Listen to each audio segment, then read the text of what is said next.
哎，对了，话说回来，范闲回京都这么久了，有没有来看过你啊？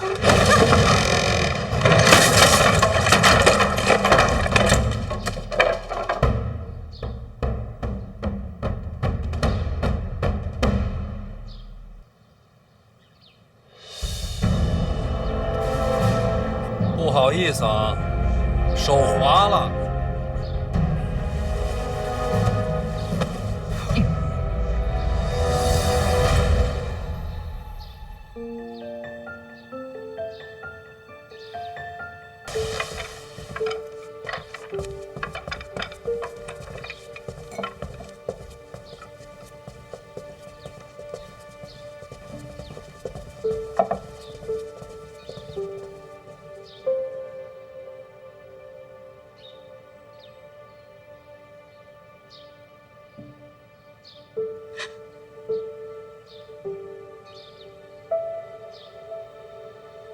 怎么瘦了这么多？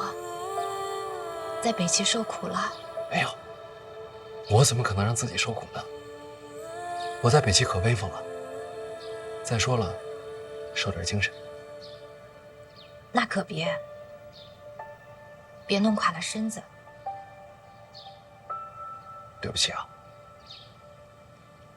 这段时间让你担心了。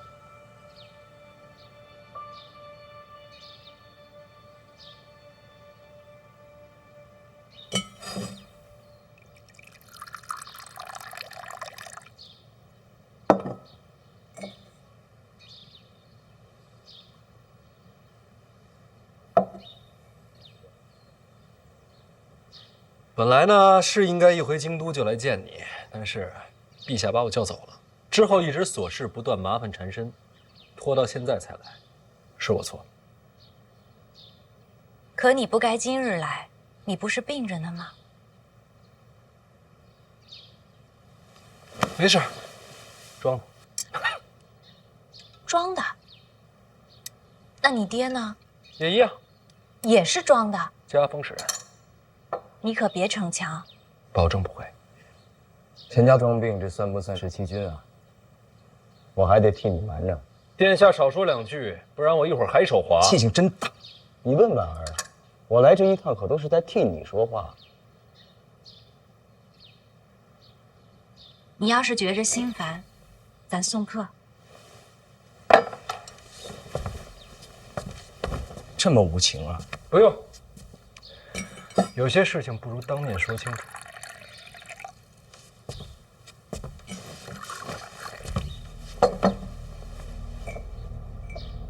抱月楼外惨死那姑娘，她姓金，你知道吗？我该知道吗？怎么听起来你们很熟啊？他爹也是死在抱月楼外。这么巧啊？怎么死的呀？怎么死的？逼良为娼，家破人亡。那你得赶紧劝劝范思哲，让他投案。两条人命，你就没什么想说的？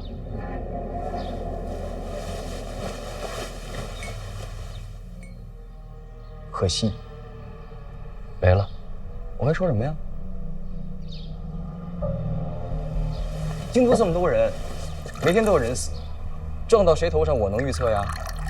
除了可惜，你让我说什么？嗯？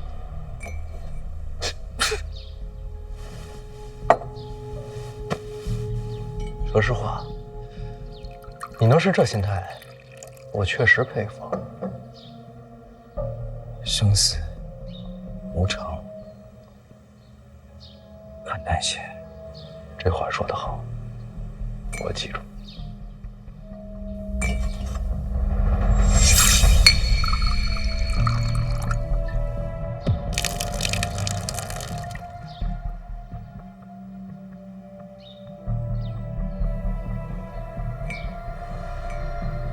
敬所有无辜死去的百姓。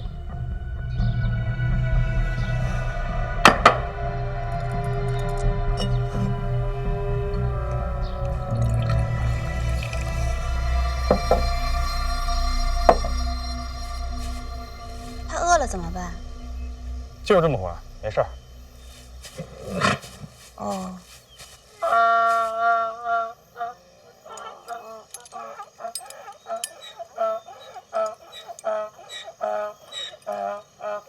这有草，饿不着。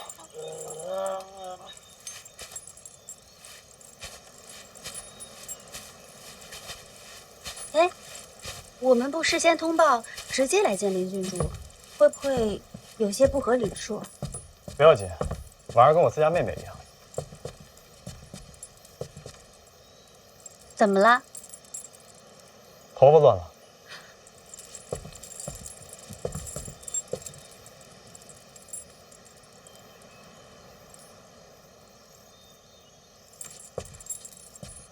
好了吗？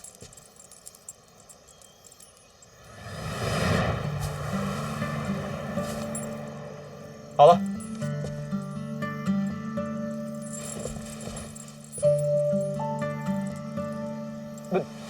对不住，对不住，我在兵营里面帮着整理盔甲，整理惯了，是我失礼，对不起啊，我向你道歉。我接受你的道歉，下次别这样了。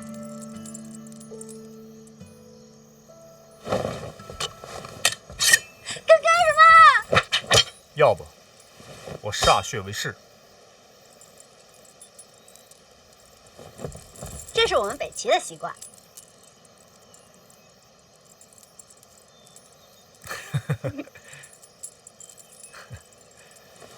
我这个人是不是太粗鲁了？边军这么些年，有些习惯啊，一下子改不了。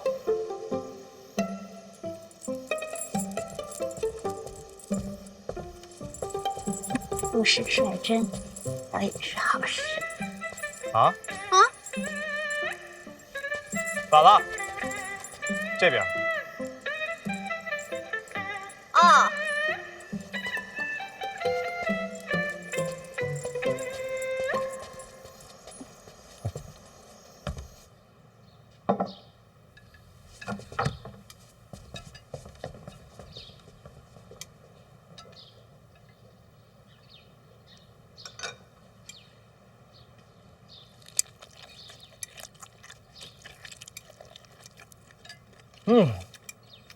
小时候呀，就没事来这混饭，味道没怎么变。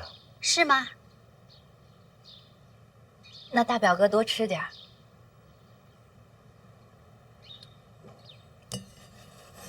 我刚刚进来的时候，气氛不对呀。我还瞧见没什么怪的。倒是你们二位，这是我欠他一匹马，什么马？我们刚去了集市，将马买了。大齐皇室向来坦荡，绝不欠账。买马？武刚试骑了，庆国战马倒也风驰电掣。京都集市上买的战马？逛累了，公主想要认识你，我就把人领来了。公主请。刚刚聊什么了？感觉杀气腾腾啊！大哥说笑了，就是闲聊。我在边军待这么久，杀气不太会看错。你知道我的，我从来都是能退退，能让让。真的吗？我敬你，敬我？赔罪的，我不该拿刀指你。没事，总比照脸扔过来强。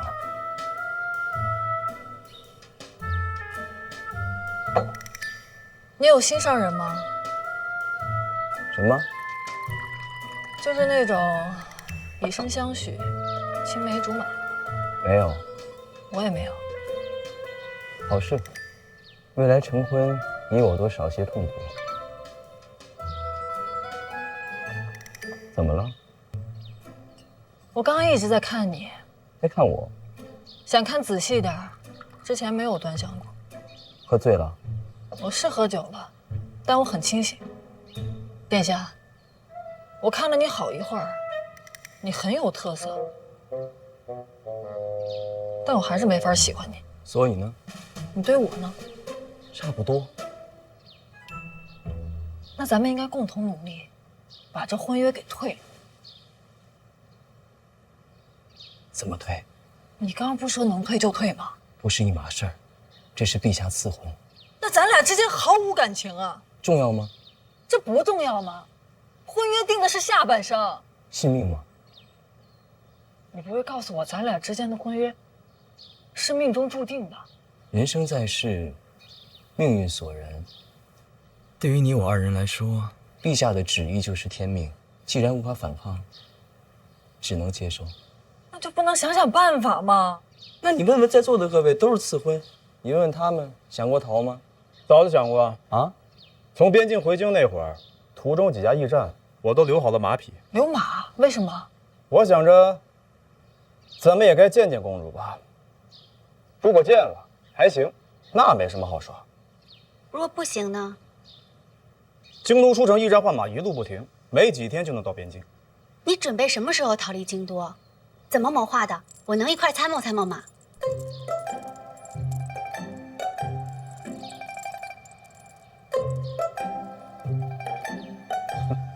你帮我参谋逃婚？我从小到大就想逃出皇城，只不过都是做梦罢了。没想到遇上一个真的，这方面我有很多构想，也许我可以帮你。暂时不用。为什么？现在看来，不需要他。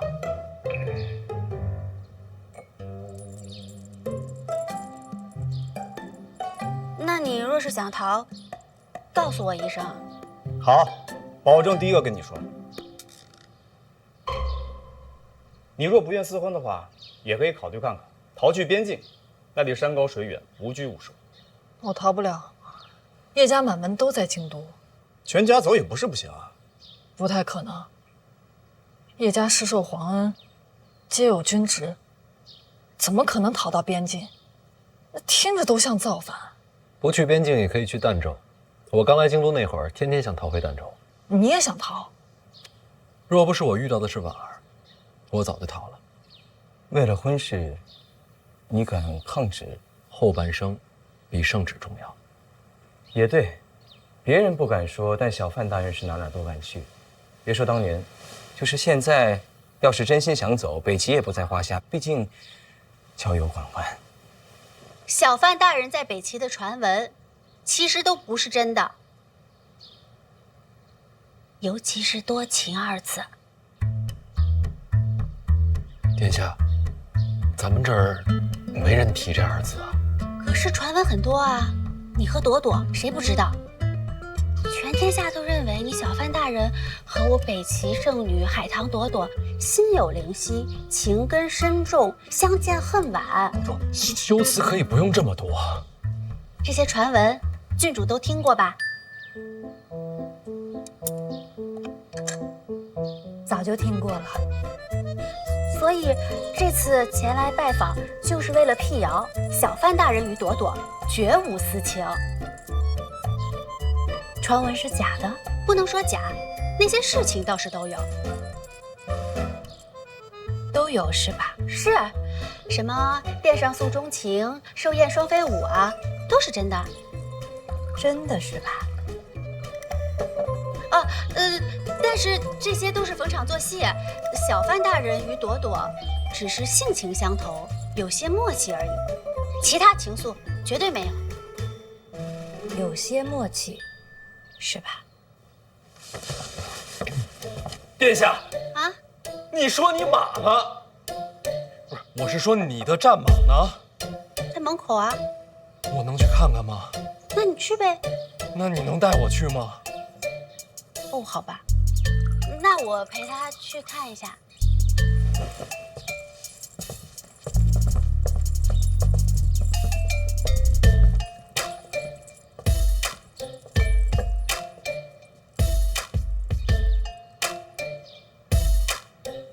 殿下，您就跟我交句实话，您到底是干嘛来的？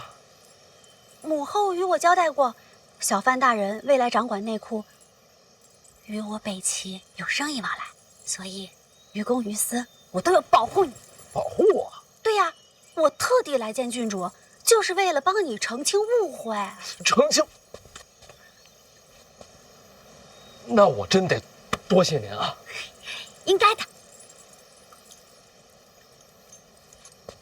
不劳殿下费心，婉儿这边啊，我自己能应对。你自己可以吗？本来可以的。那就好。那就说回正事吧。还有正事啊？你与李承泽争斗，我听说了，我们可以帮你。你们？你要斗倒皇子，起因就是他暗中与沈仲走私。证据不足，只能转为惩贪。证据可以有，我可以飞鸽传书回北齐，他们暗中勾结的证据，你要多少，我给你多少，保证让他百口莫辩。已经飞鸽了。还未，看你选择时机。殿下，您这个时候让北齐那边送来证据，百口莫辩的不是李承泽，是我。为何这么说啊？顺序错了。若是北齐先送来证据，我再参他，这叫做顺理成章。现在所有人都知道我和他撕破了脸，北齐再这么配合，直接把证据送过来，别人怎么看啊？通敌的是他还是我呀？这个顾虑倒是真的，可是若不牵扯通敌，怎样才能斗倒一个皇子啊？不劳殿下费心，方法我自己想。有什么需要北齐支援，尽管开口。多谢多谢多谢。来都来了，你的马呢？牵过来看看。牵什么？马呀。你这不喂着呢吗？就它啊？这也不是马呀？怎么不是？集市上买的就这一匹，我刚刚还骑了风驰电掣的。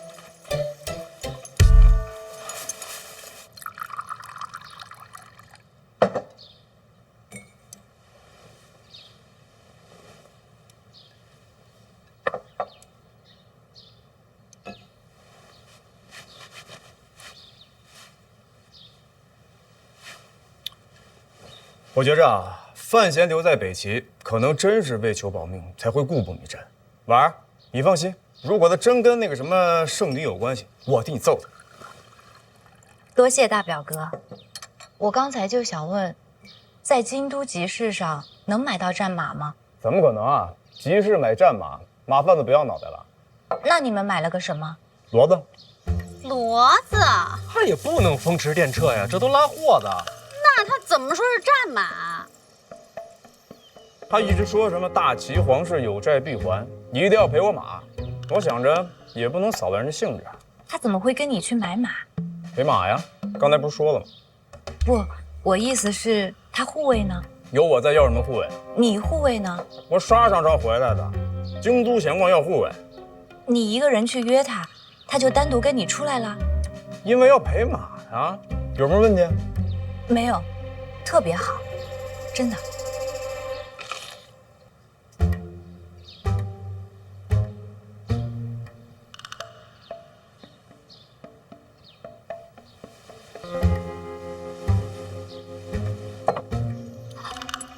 看来啊，是他被马贩子给骗了。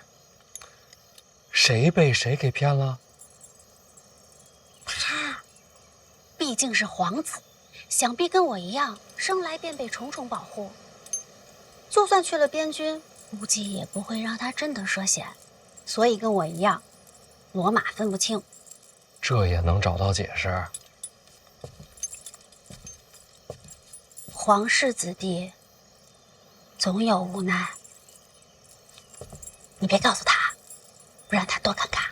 如果范闲没说穿，你们啊也别拆穿真相，没必要让他难堪。唉，怎么了？真是羡慕。抱歉，没法比。大哥在边军多年，行诗飒爽，我学不来。不过是粗鲁罢了。期待大哥未来日子再回边军，杀敌立功。承你吉言。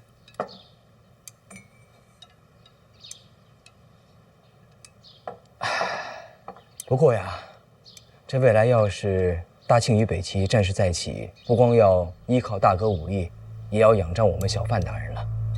不说圣女，就连大公主对小范大人都是另眼所看，可见啊，此次出行收获匪浅。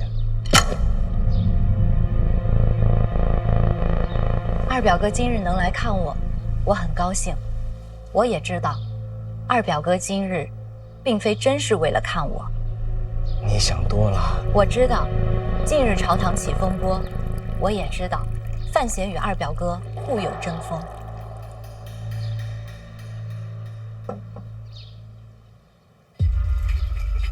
婉儿，这些事啊，与你无关。二表哥，我毕竟从小也是在宫里长大的，你的行事手段我都看着，你说的每一句话，做的每一件事，绝对不会无的放矢。今日你来，话是说了很多，其实也就4个字：釜底抽薪。哦，怎么说？陛下旨意，与我成婚者，接手内库财权。今日二表哥话里话外，抱月楼也好，北齐传闻也罢，无非就是让我心生芥蒂，毁去婚约。范闲没了财权，自然无法再与二表哥争斗。二表哥，这才是你真正的目的。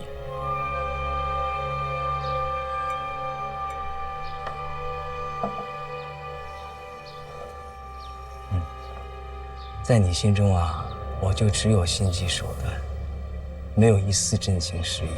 当然有，只是藏太深，没人看得见。这是京都啊，人心这东西，谁不想好好藏？我不想藏。二表哥，今天我就告诉你，林婉儿和范闲的婚约绝不会变。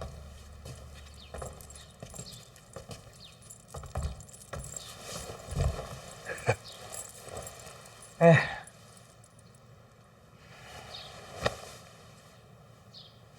话都说到这份上了，我还能说什么呀？只能说啊，我今天就不该来。二表哥随时都可以来，只是不用带太多的心思。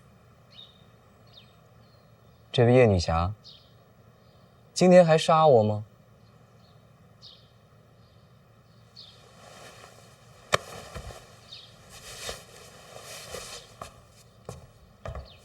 那我就先走一步了。你怎么不问问我呢？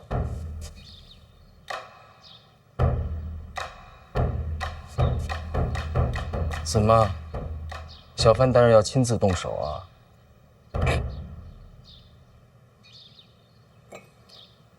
麻烦举个杯。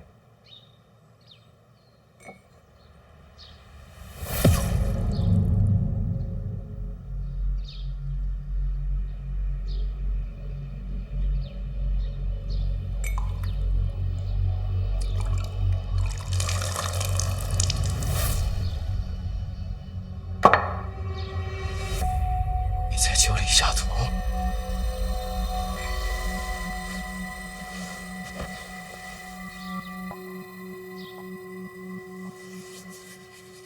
京都那么多人，每天都有人死，除了可惜，我还应该说什么？你还想让我说什么？我不信，你敢当着这么多人杀我啊？嗯？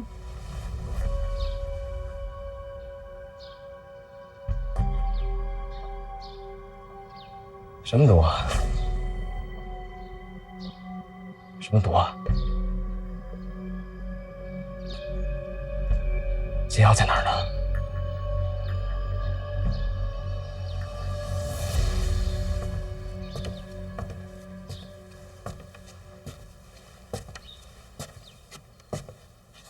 生死无常，咱们呀，看开一点儿。这话是我今天刚学的，还真不错。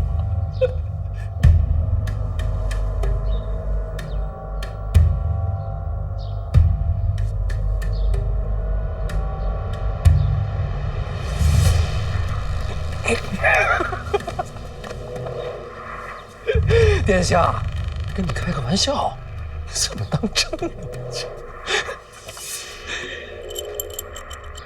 来，拿着。这又是什么呀？我说这是解药，你敢信吗？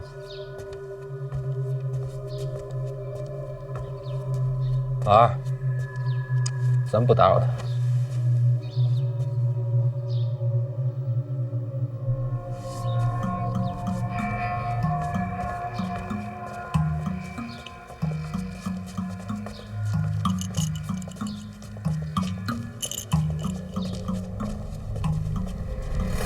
精彩，这顿饭没白来，那我也先不打扰了。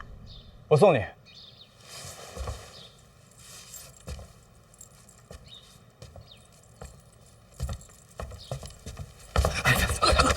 大哥，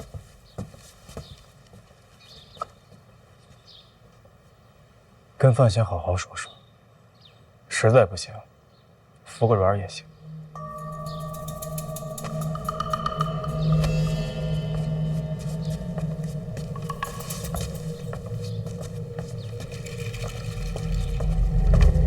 这才是毒药。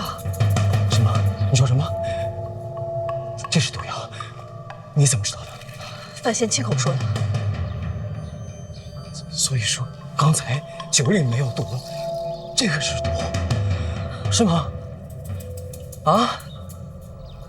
你说呀！我也不知道啊。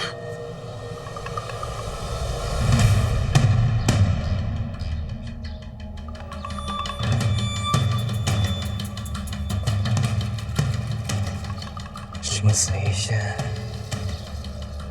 好久都没这么刺激了。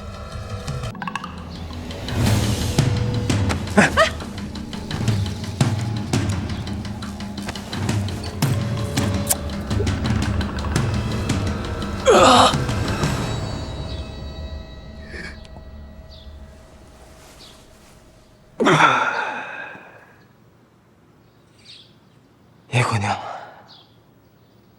这会儿有事儿吗？没其他事儿。那就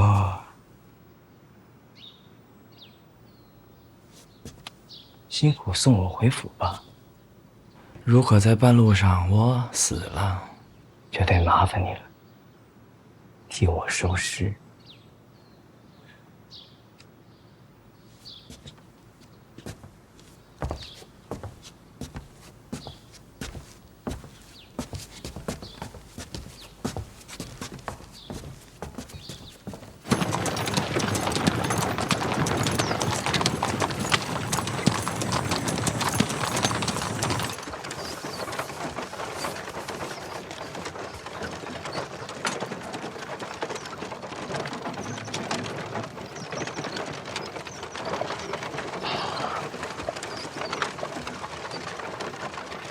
老王啊，刚才门口仲子伟跟你说什么了？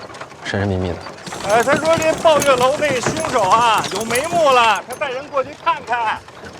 还有呢？还有就是陈院长关心您的伤势，让您呢去一趟他的住处。所以咱们现在是去陈院长那儿。是。你之前去过吗？没有，来京都这么久，一次也没去过。你去过吗？我听说陈院长啊住在城外，还是住在山里，神神秘秘的。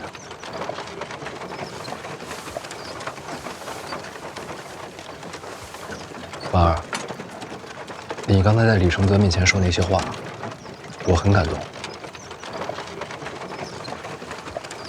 这次北齐之行其实特别危险，沈仲不好对付。我跟他多次勾心斗角，在生死之间，我是反复横跳，也就是我命大，这才活着回来。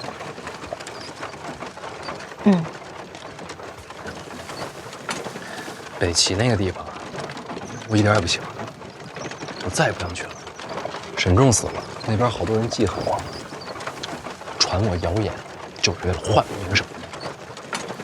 真的？当然，不信你们老王。我作证啊！大人说的那是句句属实啊！你看，昨夜雨疏风骤，浓睡不消残酒。试问卷帘人，却道海棠依旧。知否，知否，应是绿肥红瘦。完了。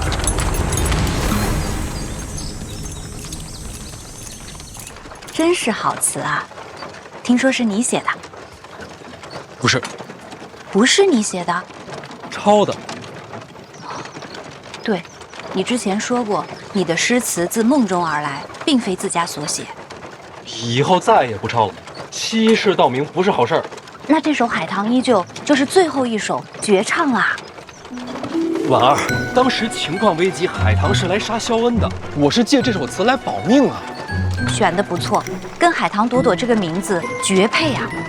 命悬一线，我不敢敷衍。自保？自保。那北齐殿上太后寿宴，你与海棠朵朵携手共舞，也是为了保命？那次是比武。你答应过不骗我的。真的是比武，只是过程确实不那么凌厉。婉儿，不瞒你说，海棠这人性子脾气确实跟我合得来，我拿他当朋友，只是朋友，绝没有其他想法。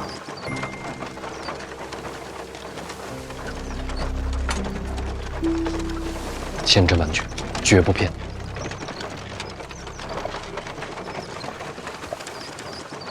我这么问，其实也是担心海棠姑娘。你担心她什么？人家苦荷大师关门弟子，北齐寿女，这等身份怎么能做小？完全没关系啊，没有的事儿。那什么时候给我也写一首？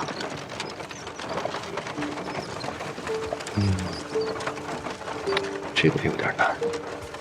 怎么到我这就难了？不是，给别人的我都可以抄，唯独给你的，我想自己写。你得给我时间。要等多久？最好是一辈子。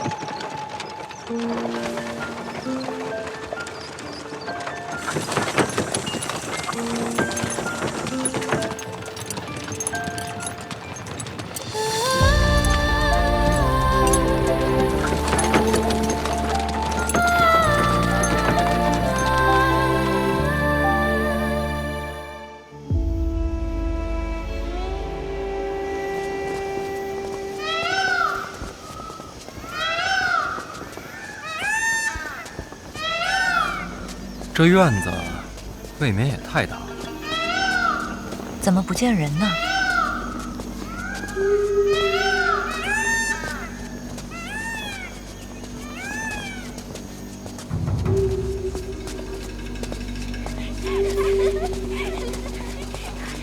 快点儿！哎，姑娘，麻烦问你一下，陈院长在哪儿？哦，萍萍在后院呢。多谢啊。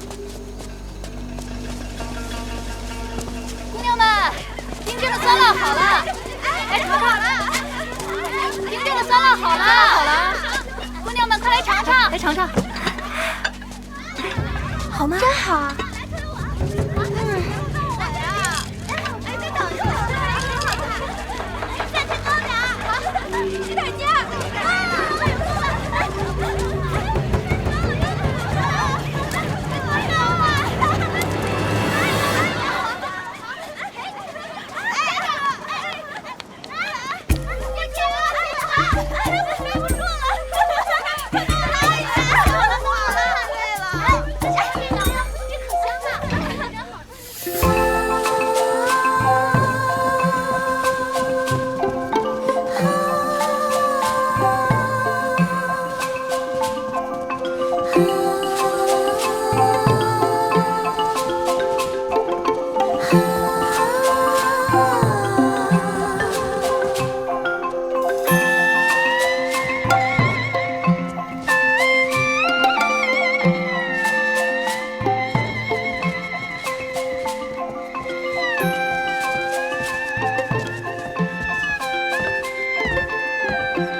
秦衡，秦业的儿子，他日义士军中的中流砥柱。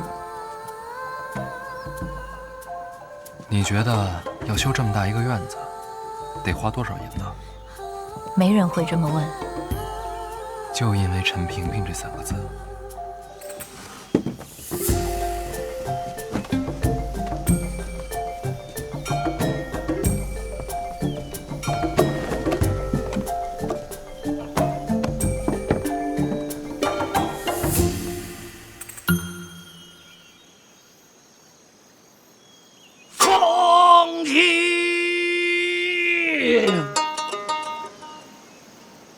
天高，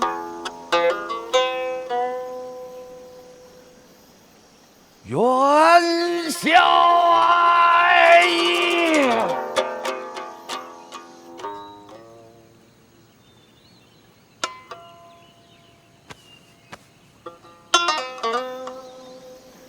竹青沙白。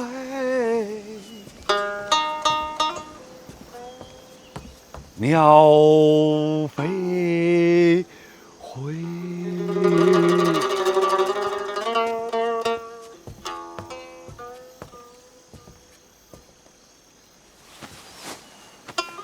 小范大人，无边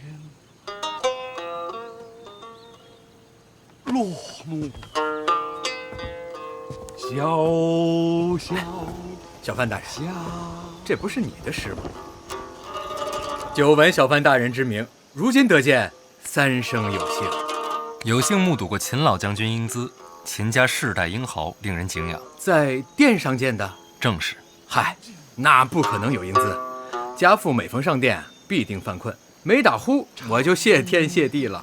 殿上吵得厉害，我倒是没听出来。哎，让小范大人笑话。家父在家睡不着觉，就在殿上能睡。他不用每天上殿，经常去呀，他都是为了补觉。秦老将军是个妙人，我们秦家世代领兵，妙是不怎么妙的，也就比较实在。实在就很难得。万里悲秋啊，常作客。陈院长，我来了。百年秦衡啊，多病，他才是正主，你求我没用，还得跟他说。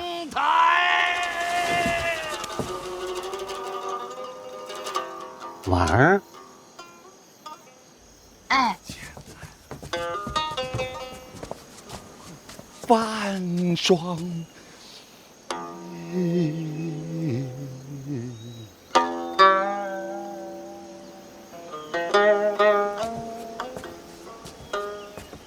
潦倒，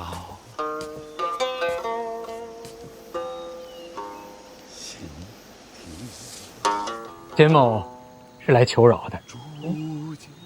秦将军这话是什么意思啊？自从小范大人上殿之后，督察院群情激愤，全力查探。当然了，此乃国家之幸事，秦家10000个赞成。煮酒杯，煮酒杯。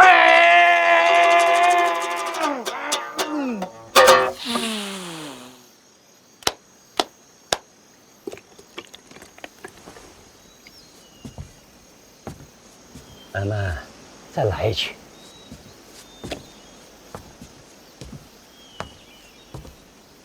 这怎么还走了？没心情了。这还得看他心情。月由心生，不必强求。儿，这是第一次来陈园吗？一直想来，只是往年身体抱恙，无法出门。第一次登门，做长辈的应该有所表示。喂啊，喂，啊。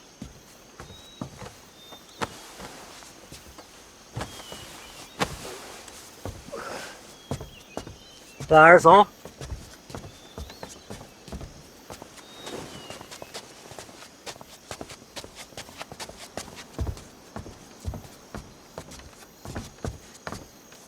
你们两个慢慢谈吧。姑娘们，散了吧。小范大人，请。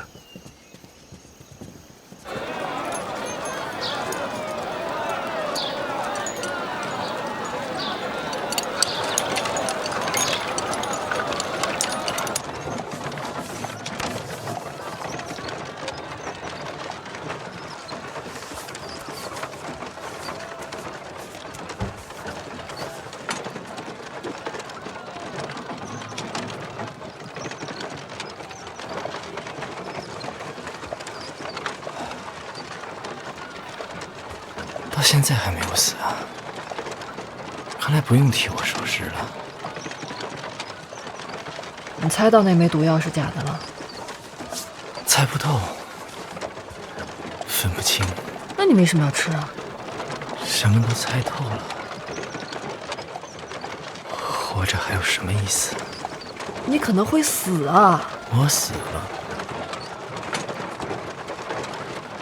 是好事儿。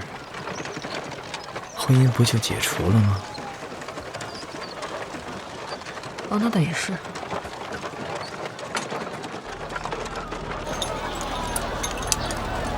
范闲说的是不是真的？哪一句？抱月楼命案是不是与你相关？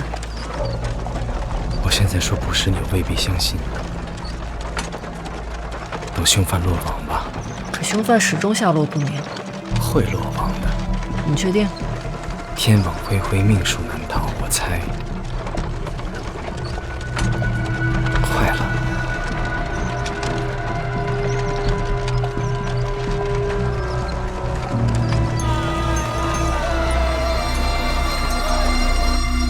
秦将军方才所说是什么意思啊？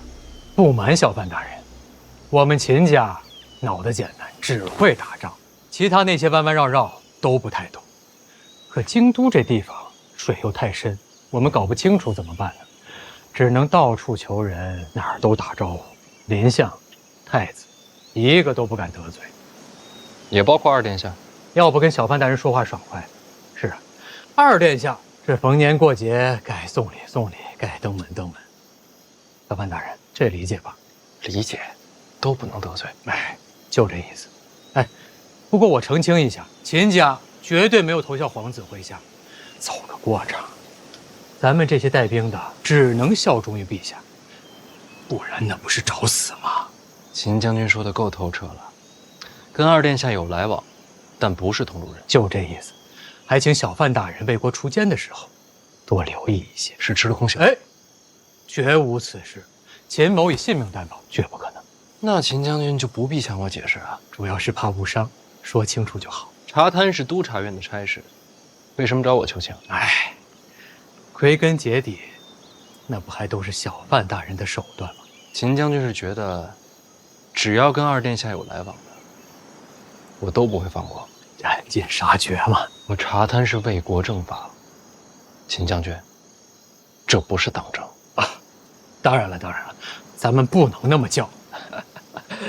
家父啊，一直夸奖小范大人出使北齐，插旗扬威。咱们这些当兵的，还是更欣赏这般做派。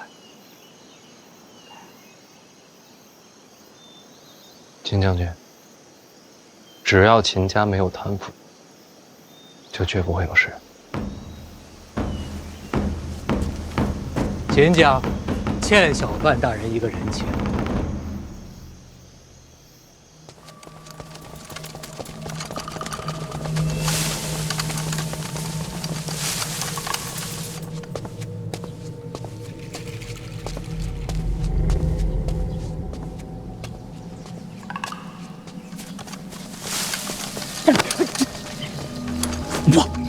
我，这个切莫打草惊蛇。都啥时了？有送菜的见过，院内3人，面容和抱月楼凶犯相似。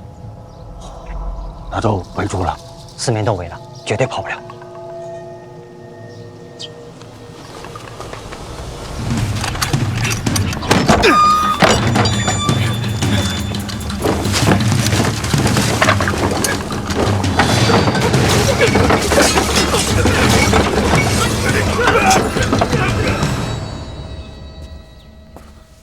婉儿，我来吧。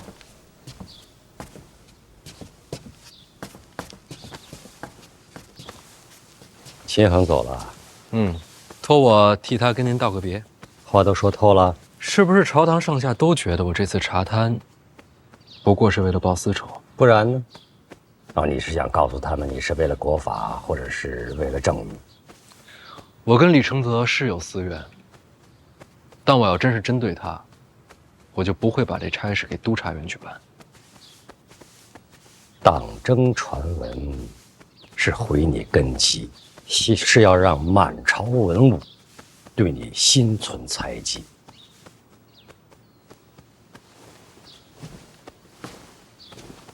所以我怎么解释都没用了。说什么都不重要，看你怎么做。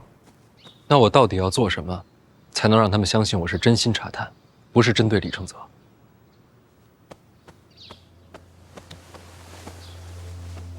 找出个巨贪。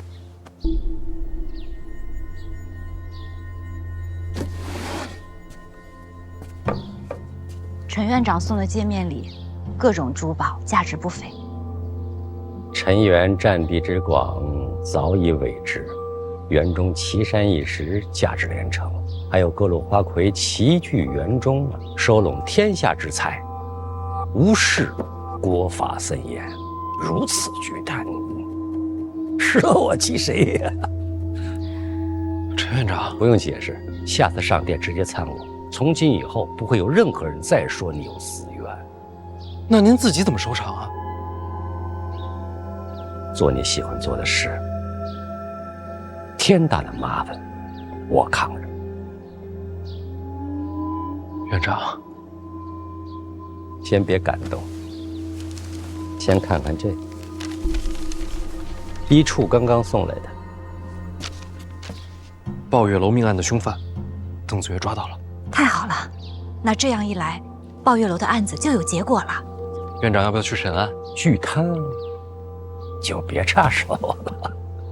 你是提司，也是一处主办，理应由你全权负责。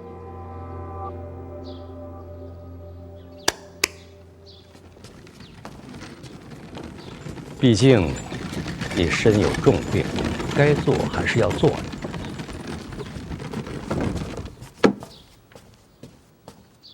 还挺精细，要不这个给你，你这把旧的给我。我这把不外接。怎么？里边藏了宝贝？有可能吧？切，你先试试。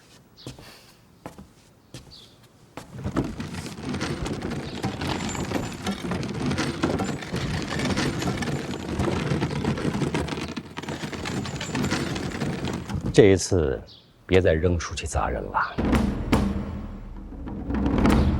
看什么呀？你跟他这关系，他那里，我必须要放人守着。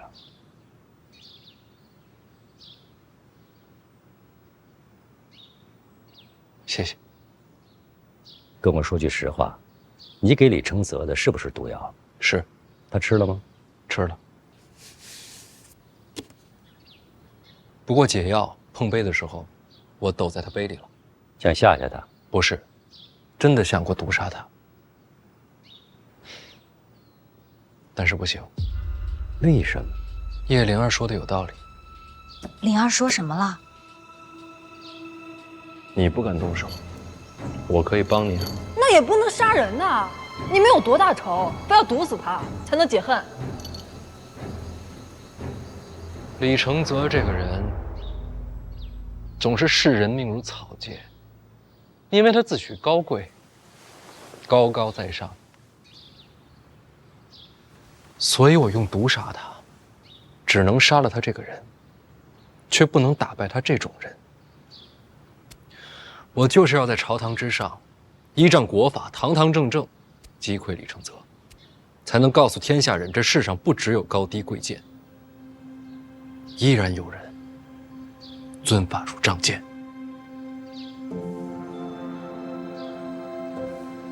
遵法如仗剑。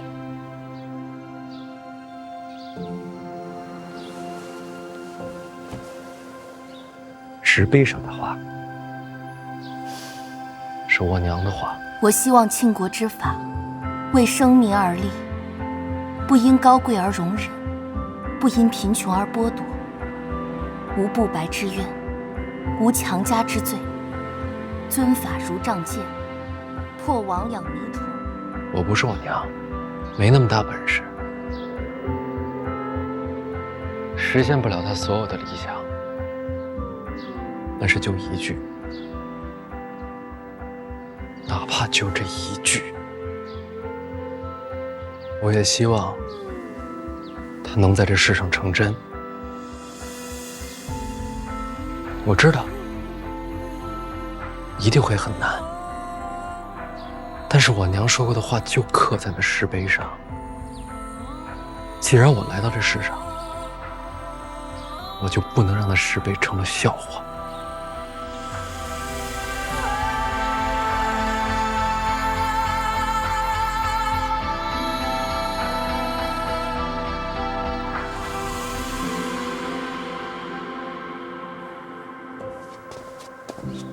老豆，老豆，李月，李月，你怎么在这儿待着呢？大人，属下本事不利，那也不用跪啊。不，大人是腿麻了。那是怎么了？凶犯死了？没有，跑了？也没有，3名凶徒，一个没了。那怎么就办事不利了？属下着急了，您没回来之前，我带人先把他们都给审了。没审出来？是没审好。不肯招？招？倒是招了。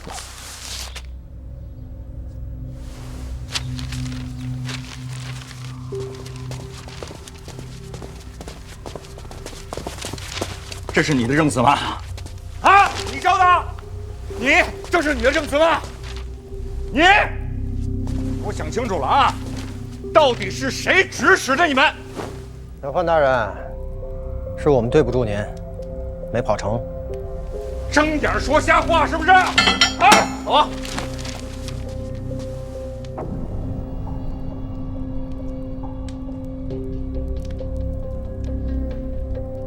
所以幕后真凶是我。我们也想瞒着，可实在是经不住严刑拷打，还望小范大人见谅。严刑拷打了？没有，根本没动手。他们自己主动全都招了。回大人，我们怕疼。好理由，有想法。大人，这是栽赃陷害，不能这么说啊！供词我也看了，条理清晰，动机明确。你别说，我自个儿看了都觉得我是凶手。范大人，我觉得还是得用刑，刚才根本就没用刑，真打他们就招了。来，刚才都没动啊，用刑没用。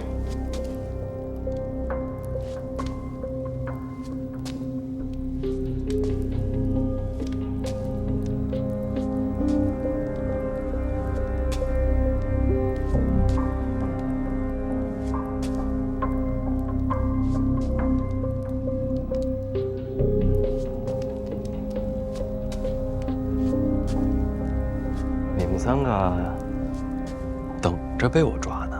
大人，话不能这么讲，我们逃了没逃掉，就没想过自己的下场。小范大人，认了吧，国法当前，等官人醒悟，还有机会。明白了，死士。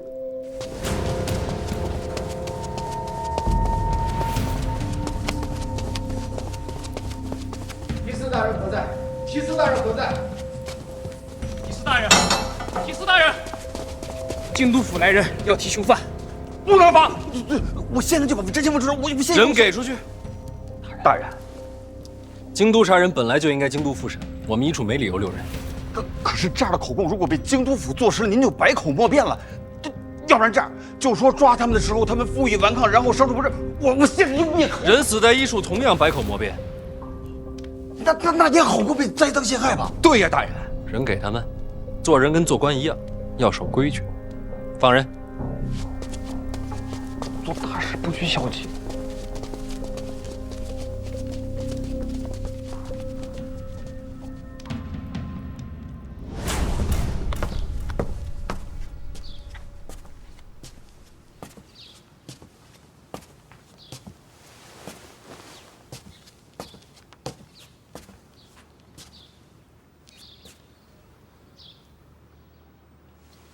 来你没事了，那我得走了。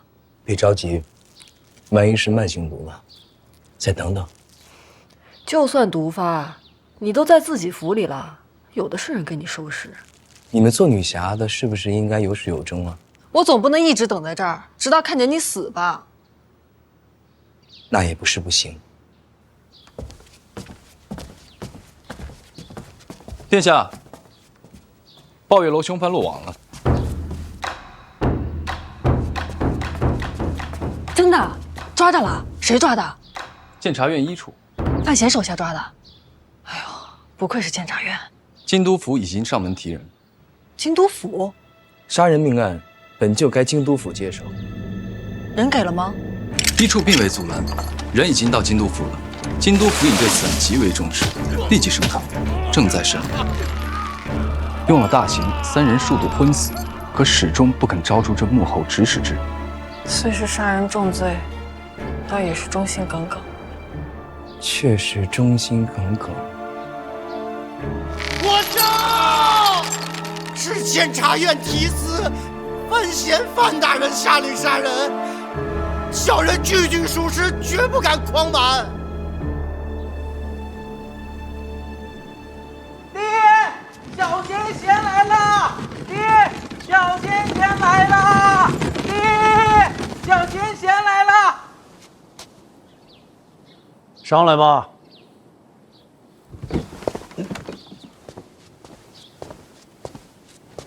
师伯，重兵。不瞒师伯，装的。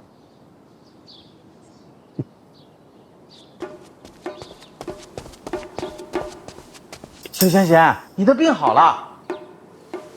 别告诉别人啊。谁问我，我都说你的病还没好。大宝令，大宝，哎，爹，自己去玩去吧。爹，那你一会儿千万不要忘了把大宝一定要带到书房里面去，千万不要让别的大家伙欺负他呀。好。小贤贤，我等你。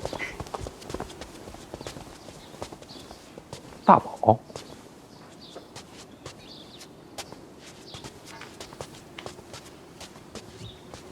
他把这条小红鱼叫大宝。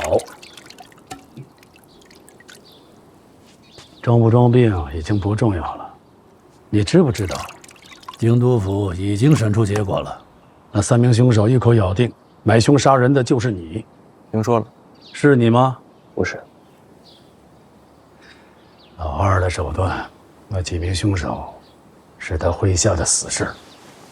师伯明察秋毫。你糊涂啊！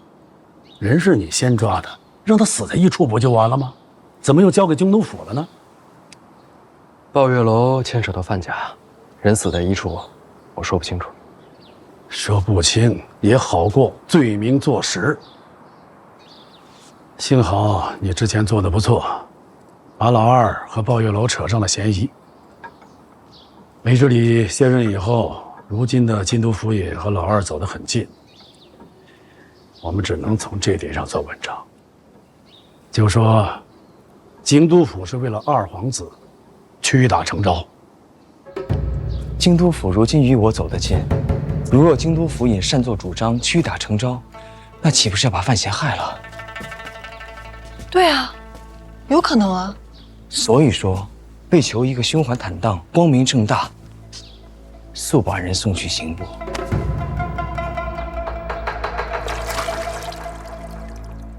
把人移送到刑部，什么时候的事儿？就来师伯这儿之前刚收到的消息。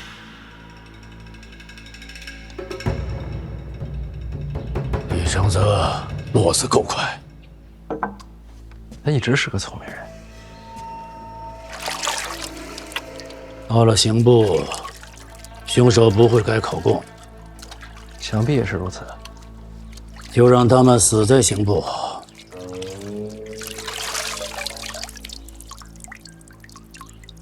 还是不行，人可以死，供词可以改，但是痕迹过重，瞒不过天下人，瞒不过陛下。范闲啊，这件事我前后都想了，人要是到了刑部，你这边可就难了。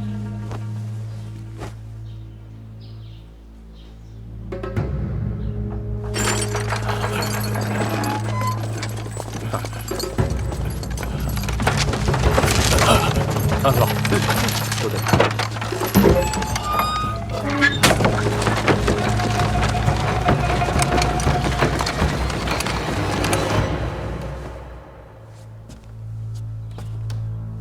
还有最后一条路，这还能有路？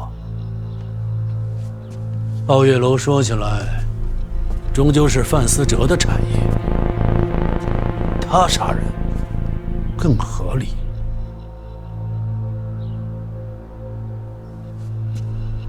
您这是要我把罪名推到范思哲身上？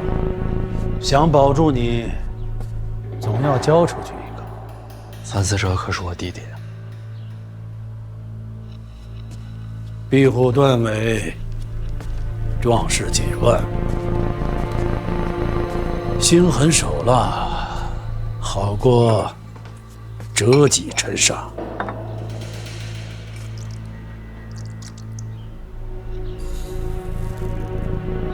师伯，那您有没有想过，若是今日我能交出范思哲，未来就也可以牺牲大宝。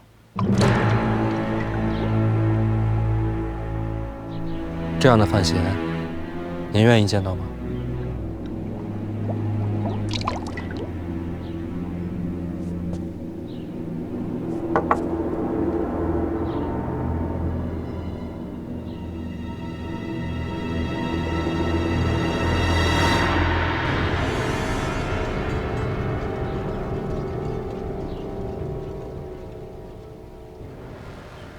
那就无路可走了。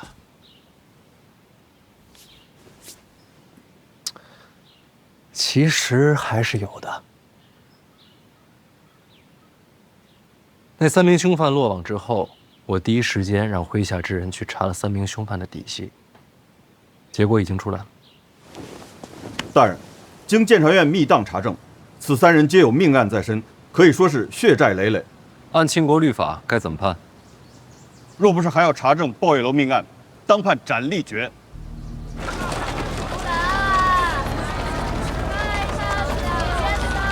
那囚笼里压的是谁啊？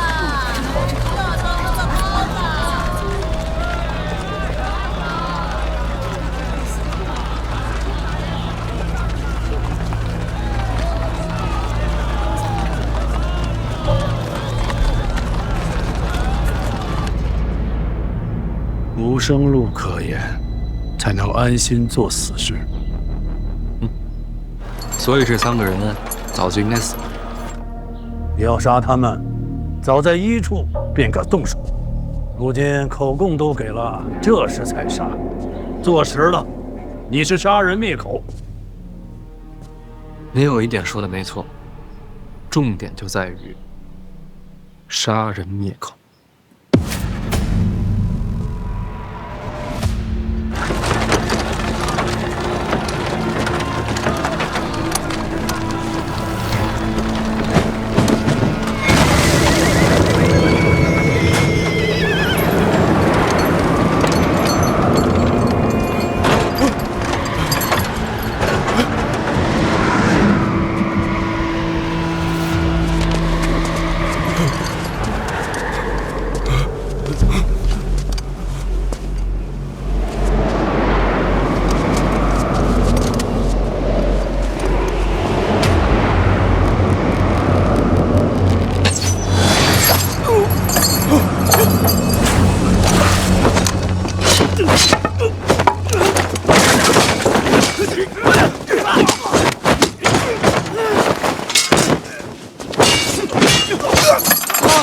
杀人了！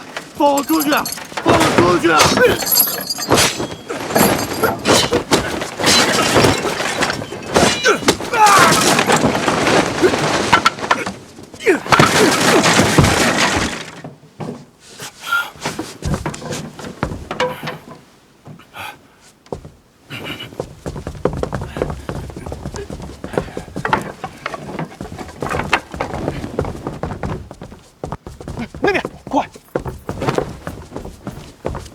发现一个，把他看住了。好了，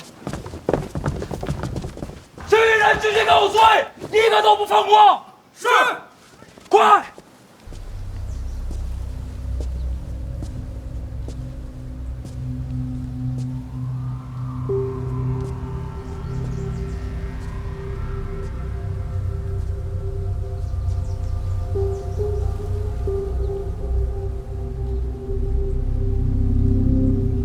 怎么了？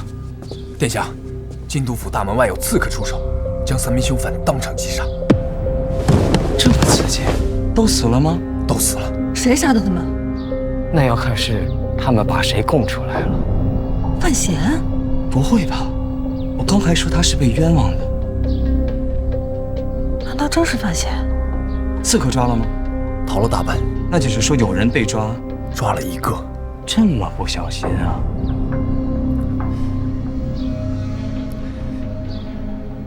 殿下，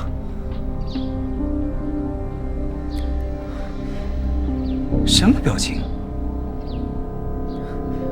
被抓的刺客已被确认身份，是范无咎。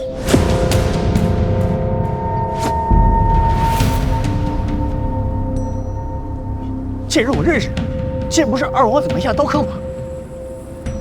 二皇子，这么看来，杀人灭口的不是范闲。范无咎是我门客，可他此刻没在京都，这事儿跟我没关。不在京都，人都被抓了。我为什么要灭口？供词里买凶的是范闲。因为早有传闻，宝月楼的背后可能是李承泽的手笔，所以京都府都站在老二这边。之前的供词都是假的。如今人要送到刑部，就可能会翻供，于是李承泽就杀人灭口，前后因果